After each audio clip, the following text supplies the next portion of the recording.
Everyone dreams about living an uncommon life, but how we define that dream is very different for each of us. And for most, it's a lifelong pursuit. Welcome to the Uncommon Life Project podcast. We're going to introduce you to people who are living that life or enjoying the journey to get there. We're going to also give you some tools, tricks, and tips for starting or accelerating your own efforts to live an uncommon life, a life worth celebrating and savoring. Please welcome your hosts, Bryan Dewhurst and Phillip Ramsey. Hello and welcome everybody to another episode of the Uncommon Life Project, where I'm your host, Phillip Ramsey. And I am Bryan Dewhurst. Thanks for tuning in. We are grateful that you're here, and we hope that this encourages you to do your own uncommon path and start heading down this direction. If you're already on your path, hopefully this encourages you. If you're not, hope this helps you jump off the bridge, as we say. So we are financial advisors. We love what we do. We get to meet people every day and help encourage them that they are their best asset. So what we thought we would do in this episode is it's a duo cast with yours truly and the Bryan Dewhurst. We got this idea from Craig Landis, a good friend of ours, and helps us do a lot of things in the business.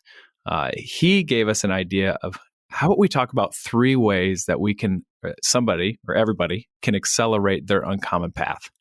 What are those 3 things? To try to put a little spin on it, Bryan and I don't know what the other person is going to say. We have no idea. So we thought Bryan's going to have his 3, I'm going to have my 3, and then we're just going to talk through those. Hopefully, this is going to let you either accelerate your uncommon path or start it. Bryan, what are your thoughts? I can't wait to get into it. I think it's a great topic. We cover some of this in our book a little bit, but I think it'll be great to have, the concentrated version on the podcast. Right. Okay. So let's start it out. Bryan Dewhurst, your number 1 way you can accelerate your uncommon path is what? I have 5 because just in case you take a couple of mine. So I'm going to start with the one that I think is the most important. And I think I would attribute this one to you in our business because I'm definitely not that way. So I have it just written down as stay in it. I'm definitely there's silver shiny thing, squirrel. We could do this. And, I think it's just been the power of what we've created together over almost the last 10 years is just staying in it and not doing all those shiny things and just doing the bread and butter, just doing the main thing, keep the main thing the main thing.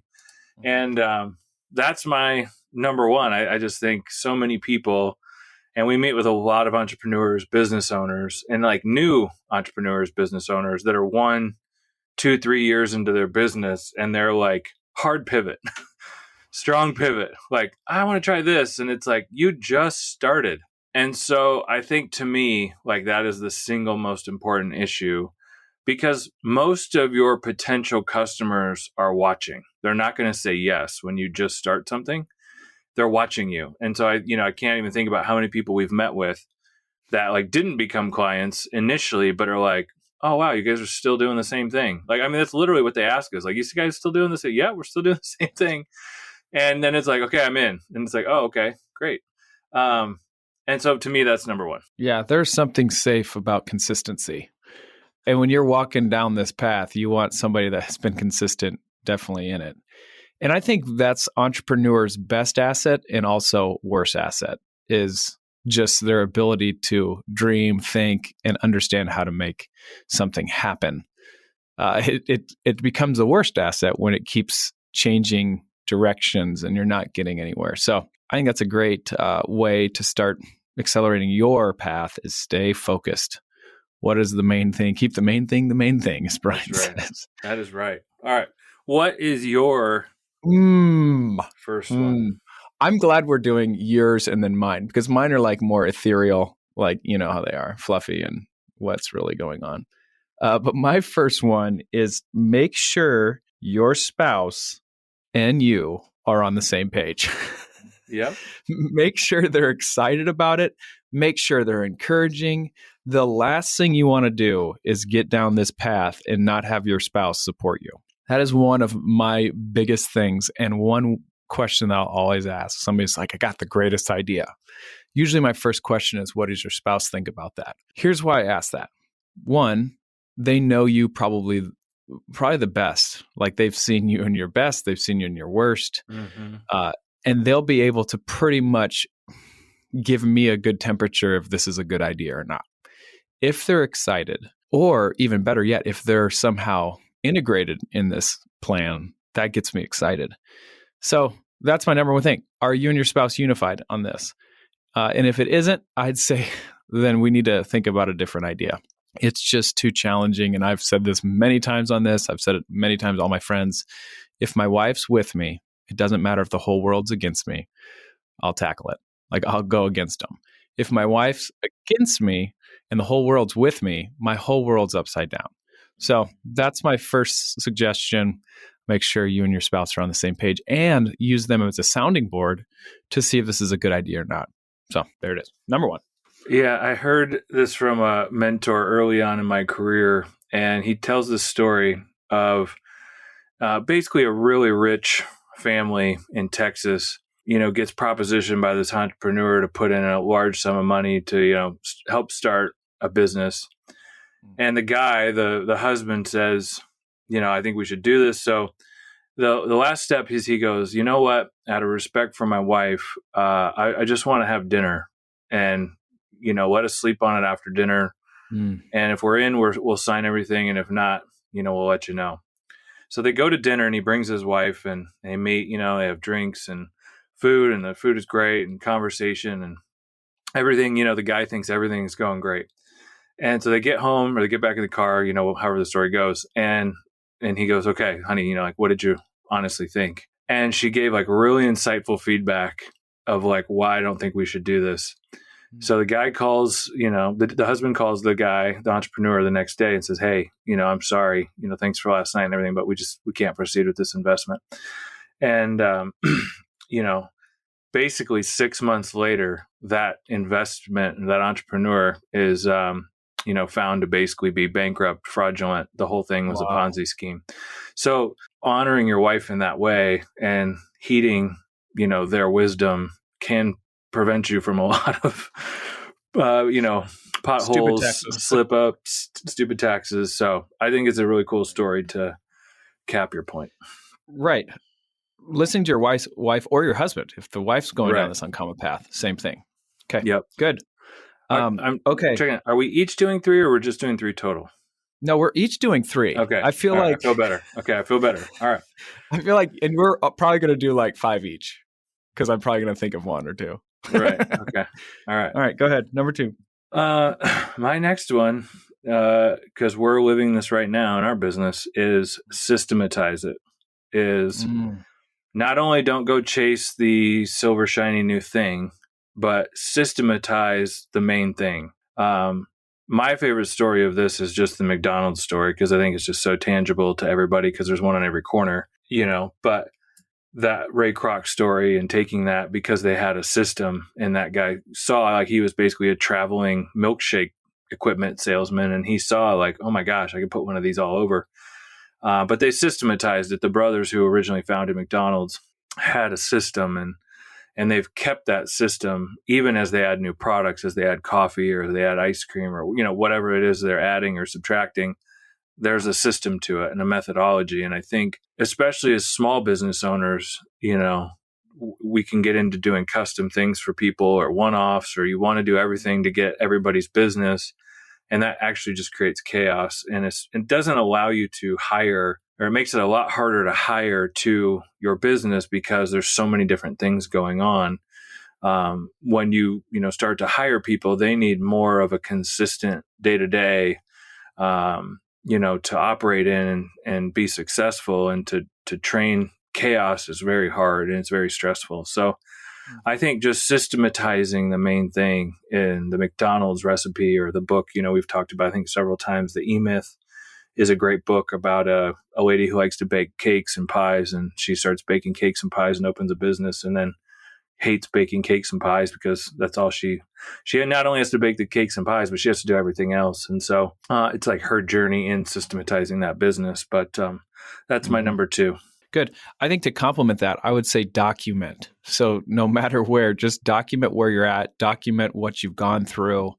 Mainly if it's just for you, that's kind of fun anyway. But also so you can go back and realize what you did, or to help somebody go through that and see what stupid tax, as one of my friends calls it, what stupid tax you did pay, and then helping not only other people, but yourself not make that again. So documenting the process, I think, is really good to complement what you said. So good job. Okay, number 2 for me, make sure your timeline is realistic to your risk tolerance. And normally, I think all entrepreneurs want things to be done quickly. And that's great. And I think hopefully that's what happens. But what we see is somebody is usually trying to change, turn a corner in their life or change direction a little bit. And what I would say is make sure you have a timeline that's realistic, but to your risk tolerance. And a lot of times people talk about risk tolerance as like an account. How do you want this account to be? Is it going to be super risky? Is it going to be super conservative? But Bryan and I like to talk about this as your life. And when you're thinking about making a change or an adjustment, what's your risk tolerance here? Here's what I say. If you have a job, great paying job, pays the bills, and you want to start down this uncommon path, you can be super risky and quit your job and then go full throttle at this uncommon path. That is a high risk tolerance, I would say.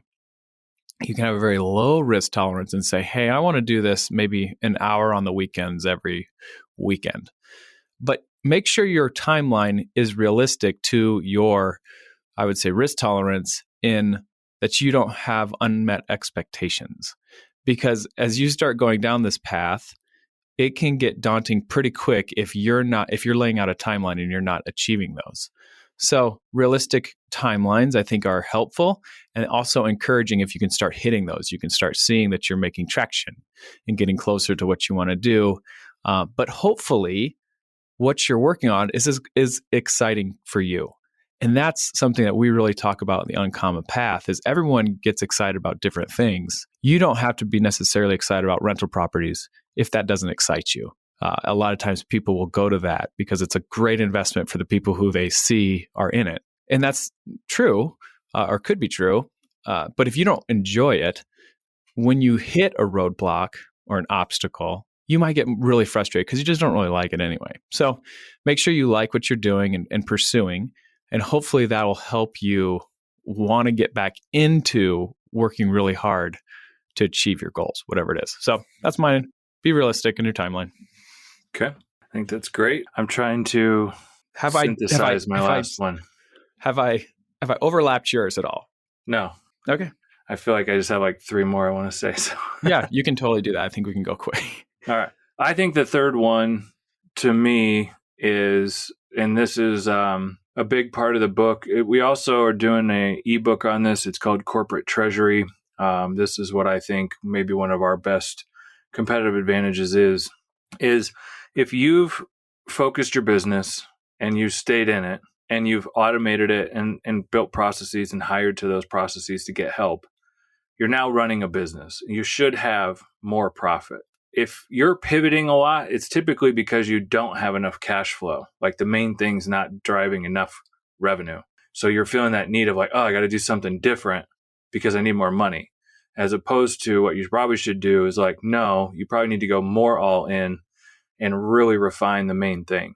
But this third one is predicated on the fact that you've done those first 2 steps and some of your steps, and there's profit, like there's excess cash and it's working. And to me, then it's about kind of this corporate treasury thing. We actually have like 9 different things you could do to invest and build wealth. A lot of the main ones in that kind of corporate treasury function is just pooling cash and investing and doubling down, if you will, in the main thing.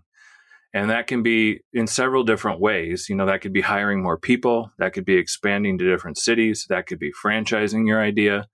That could be, opening up your equity structure of your business so your employees can co-invest with you. We just heard a really neat story of a business who did that and has been wildly successful. And so it's just it's doubling down on kind of the core business and your core competitive advantage, but like pouring gasoline on it with capital and using your excess cash to build it bigger, better, faster, stronger, as opposed to you take that profit and you go invest in something you don't know through the lens of diversification. What that actually does is it destabilizes you, because now your focus is in two different places and your understanding is in two different places. You're trying to understand something totally new as opposed to maximizing and leveraging your understanding that's producing a profit. So I think, to me, that's the third thing is investing in yourself or investing in this main thing and increasing your availability to capital, whether that's through cash or a line of credit or small business loan, and you're reinforcing the brand and the competitive advantage that got you to where you're at. And I think the last thing I'd say is that everybody wants to stick their toe in the ocean and feel like you swam. And it just doesn't work like that. Like, if you want to swim in the ocean, you actually have to jump all in.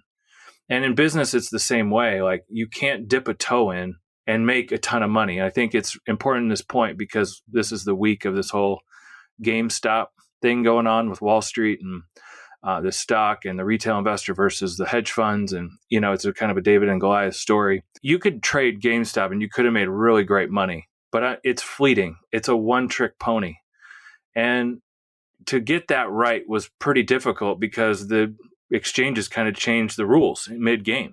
So that's called speculating. And you can do that once or twice, but eventually you're probably going to lose your money.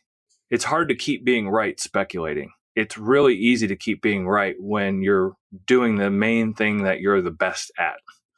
Mm-hmm. And so that's kind of my third one, is investing in yourself, staying in your lane, and doubling down on what got you there. Okay. So I think I like that. You mentioned something that's kind of like my third. And for me, it's looking in the past to figure out what your experiences helped you figure out, looking in the past and like, what have you gone through? What are you good at? What gets you excited?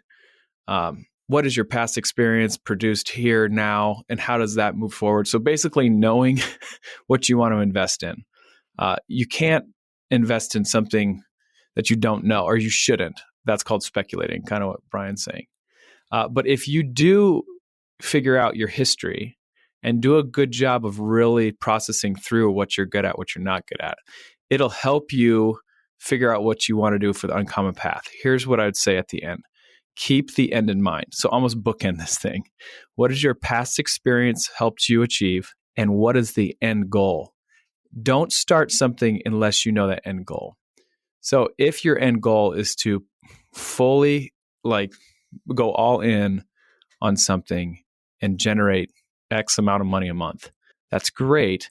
But how are you even going to get out of the business that you're now creating? And thinking through that, and what obstacles are you going to have to overcome? But basically flash forwarding your life and thinking at the end. Keep the end in mind. What is the end? What is it ultimately going to do? And maybe even how to even process how to pass it on to the next generation. What is it? Keep the end in mind before you even start. So look in the past. What is your good experiences, bad experiences? And then look in the future. And what is the end in mind? So that would be how I would help people walk through how to accelerate their uncommon path as fast as they can. Okay, let's just go to the bonus round. The bonus round. All right, go ahead. I think, to me, the bonus round is I have it listed on my little note sheet here, is the synergistic and complementary things that reinforce your value proposition. There's probably several businesses I could choose to highlight. One of the, businesses that I think is easy to go back to is just our podcast with Jesse Cole that we just had, the Savannah Bananas. And I call this kind of the onion effect. We've had clients that were doing really successful in a business, and then they launched like a completely, totally different business, like 180 degrees different. And it both end up failing. There's very few people in the world that can do that. And they can typically do it after they've perfected the one business They install someone to manage that business that's perfected, and then they go launch a new business. You're not doing that like in year 3 of your first business. It's very difficult to do. Peeling back the onion like Jesse Cole of just like, what else can we add? What else can we do within our, core competency and competitive advantage? How do we peel back that onion? How do we add to our value ladder? We've had kind of another podcast, I think, on our value ladder, and we've highlighted that in some of our ebooks. But yeah, I think Jesse Cole just does a great job of like layering in of like, oh, and then we added this, and then we added that, and then our team came up with this. And all of that just reinforces the brand. It reinforces the experience. It reinforces the value proposition. And it just takes everything deeper. Like the emotional connection to your customers is deeper. The emotional connection to your employees is deeper.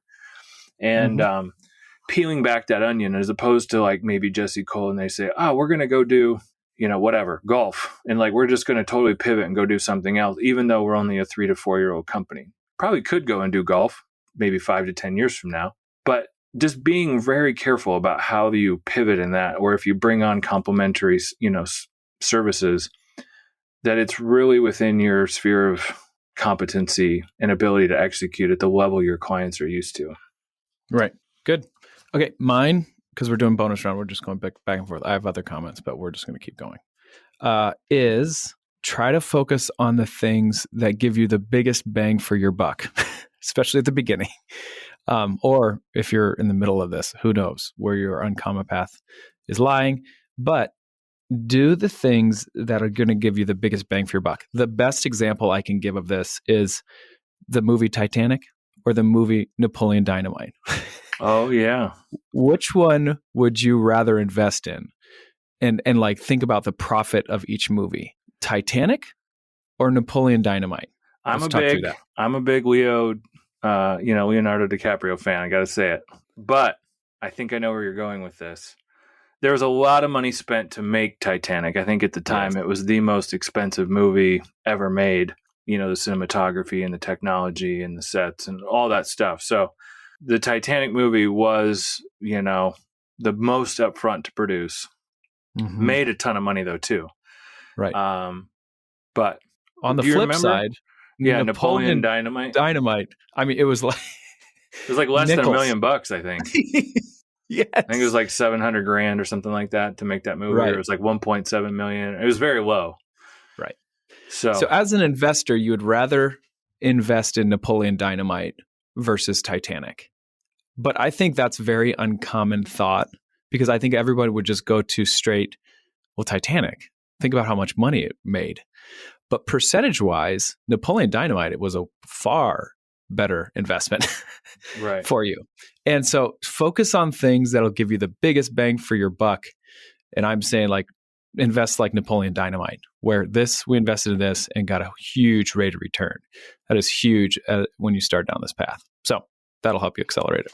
Very All good. right. I really have just kind of a send off, which is kind of like just encouragement for anything. So any other ones you have that you want to talk through? I think it's just what we do, like we help people with these decisions. I think some of this stuff, you're not on an island. And, I've often said this to a lot of people, and I'll say it again on the podcast, like there's no way I would be in this business without you. You know what I mean? Like what I've gone through professionally and personally, there's just no way I would have gotten through all that, by myself. And I think most business owners are by themselves. And so we're here to help you. Like this is what we do every day, is like dream with entrepreneurs and help them scale their business and help them scale their net worth and how all this stuff fits together. Like I said, our kind of offering, our ebook and podcast on corporate treasury is probably a much deeper dive into this conversation, more so on the investment and once you have a profit side. This probably is a little bit more on the getting to a profit side, but just whether it's us or somebody else, like just get around people who have what you want and are in a position to speak from experience and to ally you. Because a lot of times too, your family is like, no, you're crazy. You shouldn't do that. You should get a job and get benefits. And that's the safe route. And it's actually not that safe, as we found out in the last 2 years, and the stock market crash and the .com crash and the, on and on. And so I think it's just a matter of like being around people that can help you navigate bumpy roads and give you sound advice. We do that. We love it. It's one of our favorite things. and then integrating it into a personal financial plan and a business financial plan, and having all that tied together, with goals and objectives and accountability. You think it's really powerful. We're seeing a lot of that fruit from what we're doing with our clients. And so ask for help and get around people that, are in a position to help you. Right. That's great. I think that's even better send off than I have. But what I'll say is kind of like, I don't know if you've ever water skied or, but I tried once and it was horrifying. So I'm so excited to hear what you're about to say. Okay. It's perfect. Perfect start. It's horrifying. You're in the back of the boat and you're wondering what is going on? What do I have to do here? Then you have to say, hit it, which is, scary thought. And it's exhausting. It's exhausting. Right. But here's the deal. If you can hang on, drink a little water, once you're on top of the water, it is magical. It is so amazing. But what you're going to find out when you start going down this uncommon path is this is like the ultimate revealer of yourself, your, I say, strengths, your weaknesses. You're going to find out so much about yourself that just hang on, because it's worth it once you get up and you're now on top of the water. But while you're in the back and before you get on top of the water, it's scary. And you're going to find out things that you thought you were really excited about that you are not anymore. Right. And you're going to find things that you cannot power through. And so lastly, I would just echo what Bryan said. The community is a huge thing. So to surround yourself with people that you know, like, and love, that is there to encourage you, there to step up when things get hard, is priceless. So I don't know where you're at in your path, but what I would say, it is worth it. And the world needs more uncommon people who are going to step up and start impacting others by the way that they are truly gifted. So I hope this podcast encourages you, and maybe even one or two people start taking the plunge and going down this path, because it is worth it. But at first it's scary and you might be drinking a little water. For sure. For sure. That's a great send off. So I think we nailed it. I think we did too. Good job. And shameless plug it. If you want to hear more on this, on the other side of the profit side, I would say our corporate treasury podcast, and we have an ebook on our website. That would be kind of 2.0 for this conversation. Right. And if you're really bold, you can just give us a call, do that 15-minute consultation. We'd love to hear where you're at, where you're going, and if there's any way we can help you. But you've been listening to the Uncommon Life Project. I've been your host, Phillip Ramsey. And I'm Bryan Dewhurst. Tune in next time. Until then, go be uncommon. Thanks, everybody. Goodbye. That's all for this episode of the Uncommon Life Project, brought to you by Uncommon Wealth Partners. Be sure to visit uncommonwealth.com to learn more about our services. Don't miss an episode as we introduce you to inspiring people who are actively pursuing an uncommon life.